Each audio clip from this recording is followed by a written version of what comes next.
नमस्कार साथियों, आशा करता हूँ आप स्वस्थ होंगे और खुशहाल होंगे।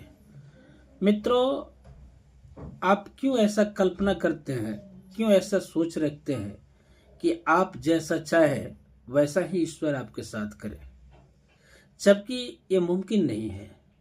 आपके लिए बेहतर क्या है यह उस परम पिता परमात्मा के सिवा कोई नहीं जानता। आप भी स्वयं नहीं जानते इस बात को। और आदमी की अगर हर दुआ, हर प्रार्थनाएं ईश्वर स्वीकार ही कर ले तो ईश्वर को कौन समझेगा, ईश्वर को कौन परखेगा और ईश्वर पे विचार कौन करेगा। इसलिए अपनी इच्छाओं पे नियंत्रण करना सीखिए।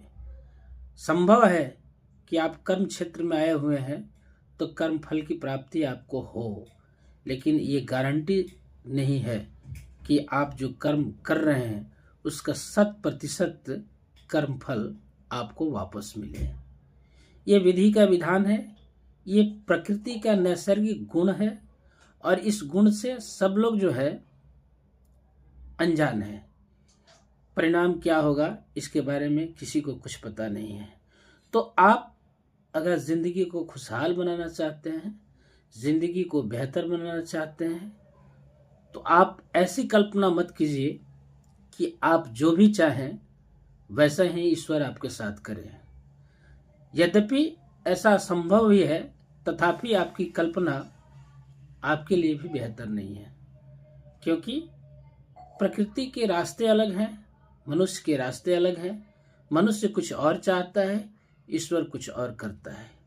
और एक चीज जीवन में समझ के चलना पड़ेगा कि चांद मिलता नहीं सबको संसार में, है दिया ही बहुत रोशनी के लिए। यानी जरूरी नहीं कि चांद निकले तभी रोशनी होगी, दिया जलाकर भी रोशनी कर सकते हैं।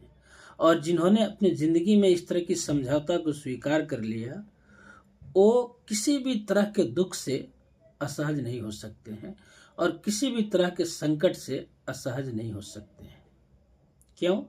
क्योंकि ये मानव जीवन है, वक्त का तकाजा है, ये हमेशा बदलते रहते हैं। हम चाहते कुछ और हैं और हमारे साथ होते कुछ और हैं। अगर हमें स्वीकार करने की शक्ति है, साहस है, तो हम तो जीवन के कर्म क्षेत्र में आगे बढ़ते जाते हैं। और यदि इसे स्वीकार करने की साहस नहीं है तो हम निराश और हताश हो जाते हैं और जिंदगी में अर्ध विराम या पूर्ण विराम लग जाता है, जो ठीक नहीं है। और आज की पीढ़ियों को इस चीज पे बेहतरीन तरीके से सोचना पड़ेगा, तभी हमारी जनरेशन काम